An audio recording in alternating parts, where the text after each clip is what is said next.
Alex and Morgan have been together for several years. They are planning a shared future, and part of that future is the house Alex already owns. The house needs substantial renovation before it can properly become their home. Morgan contributes savings, weekends, physical labor, and hundreds of small decisions because the house is supposed to become the center of their shared life. But somewhere during the renovation, Alex begins wondering whether the relationship will last. The doubts are not necessarily clear.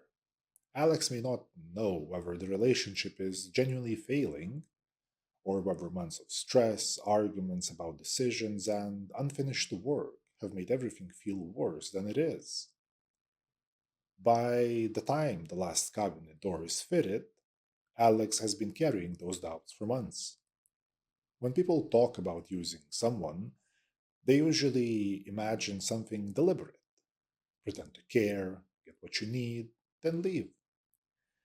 But Alex may never have formed any such plan. Alex may still care about Morgan and still be genuinely uncertain about what the doubts mean. The relationship might feel strained rather than finished, and Alex may believe things could improve once the pressure of the renovation is gone. Raising the doubts now could damage a relationship that might still recover. Waiting could seem patient, cautious, or even responsible. But waiting also allows Morgan to keep investing in a shared future that Alex is no longer sure exists. The issue is not only whether Alex planned to use Morgan, it is whether keeping the uncertainty unresolved allowed Morgan's investment to continue. Doubt itself does not sell this. People can question a relationship without immediately knowing what the doubt means. A difficult month can feel permanent and then pass. A person may need time before they can distinguish temporary distance from a decision to leave. So the first moment of uncertainty cannot by itself mark the point at which Alex has begun using Morgan. The relevant change happens when the uncertainty becomes serious enough that Morgan might make a different decision if they knew about it. Morgan might contribute less money, stop spending every weekend working on the house. They might ask whether the renovation should continue, whether their contributions need to be protected, or whether the shared plan still exists. At that point, Alex's doubt is no longer only private. It has become relevant to Morgan's continuing investment. But that still does not mean Alex is consciously hiding a plan. Alex may think the renovation itself is distorting the relationship. Both people are exhausted after all. Arguments are more frequent. Every unfinished room creates another decision, another expense, and another opportunity for conflict. Perhaps the fairer conversation can happen once the work is finished. Perhaps the relationship will feel different once they are no longer living inside a permanent project. That may be sincere. Morgan's continued effort may also seem like evidence that the relationship still has something worth saving. Morgan keeps showing up, taking on costs, and planning ahead. Alex may interpret that commitment as evidence that Morgan genuinely cares, and that the bond between them remains real.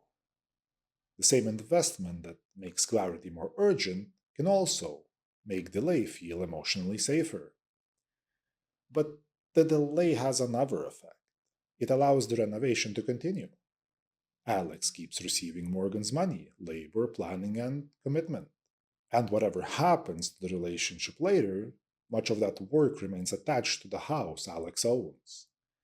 The longer Alex postpones clarity, the longer Morgan keeps investing without knowing that the shared future has become uncertain.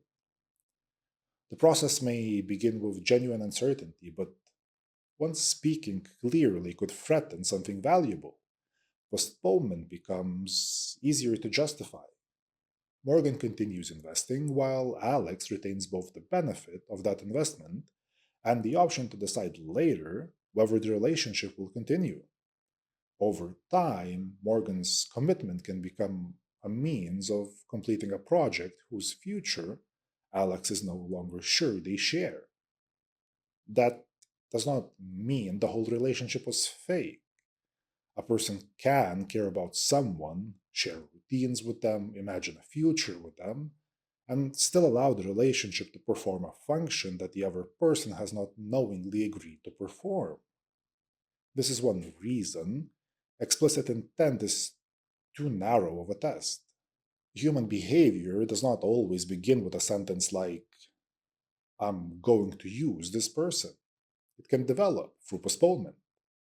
A person avoids one conversation, accepts one more contribution, and keeps hoping that the conflict will resolve itself. Nothing in that sequence requires them to feel like a deceiver. They may genuinely experience themselves as confused, overwhelmed, or still trying. Yet each delay preserves the same arrangement. One person keeps investing under the belief that the shared future remains active. The plan may be absent while the function is already present. The material advantage can also shape how the relationship itself is interpreted. Suppose Alex has long felt that Morgan is inattentive. Before the renovation is nearly finished, that problem feels frustrating, but repairable. After the house is completed, separation becomes easier to imagine. The same problem begins to feel like proof that the relationship has been wrong for years. The complaint does not need to be invented. The weight it carries can simply change. A favorable outcome can make some evidence easier to notice and other evidence easier to dismiss. Moments of perceived neglect become part of a stable pattern. Attempts at repair begin to look too late, or besides the point. Alex may honestly feel that they are finally seeing the relationship clearly. But recognizing a genuine problem and interpreting the relationship under material incentive can feel similar from the inside. One way to examine the difference is to remove the advantage from the picture. Would the same problems feel equally decisive if Morgan stopped contributing tomorrow? Would Alex still feel the same urgency to leave if the remaining renovation had to be completed alone? If Morgan's contributions had to be repaid, or if ending the relationship made the project substantially harder rather than easier? A different answer would not prove bad faith. People can remain in relationships because separation is expensive, frightening, or practically difficult.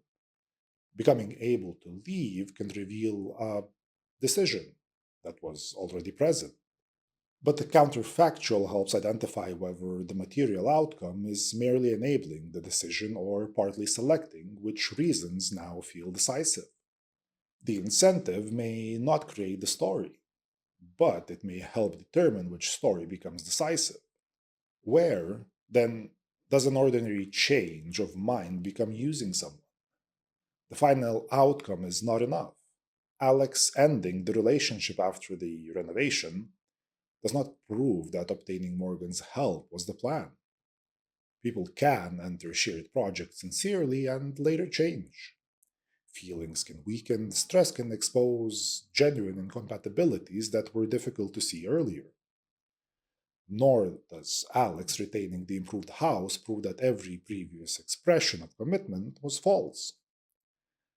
The period before the exit carries more information about the mechanism. How serious had Alex's doubts become? Did Alex understand that those doubts would matter to Morgan's decision? Did Alex continue accepting substantial investment while repeatedly avoiding a conversation that could interrupt it? These questions do not establish Alex's motive. They examine the structure of the choices that were made.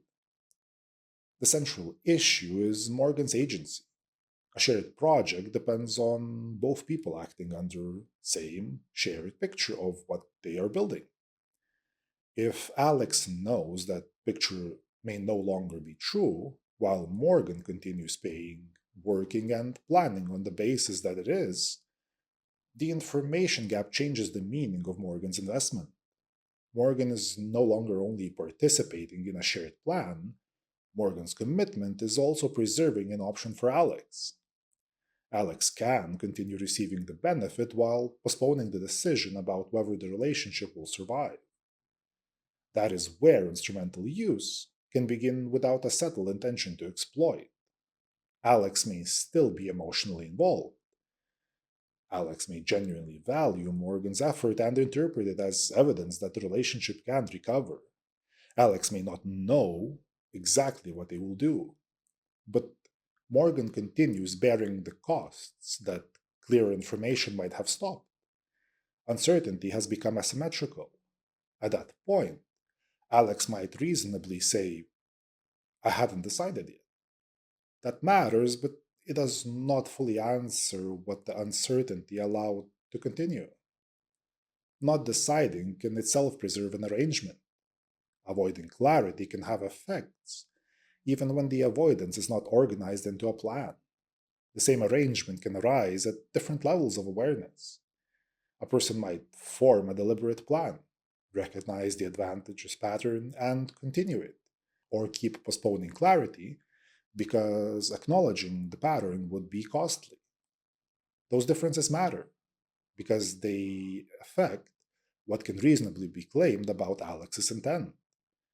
But the level of awareness does not by itself determine how much the arrangement limited Morgan's choices. Lack of a plan limits what can be claimed about intent. It does not by itself settle whether the relationship became instrumental. The final outcome can also shape how the earlier relationship is reconstructed. Once the relationship ends and Alex retains the improved house, the motive may look obvious to Morgan and to friends or relatives looking back afterward. Conversations about the renovation can start looking strategic, while earlier expression of commitment becomes evidence of a plan that now seemed to have existed from the beginning. But an outcome can be consistent with an earlier plan without proving that the plan existed. Alex may have planned it, gradually recognized the advantage, and continued, or drifted into the arrangement while avoiding what it had become.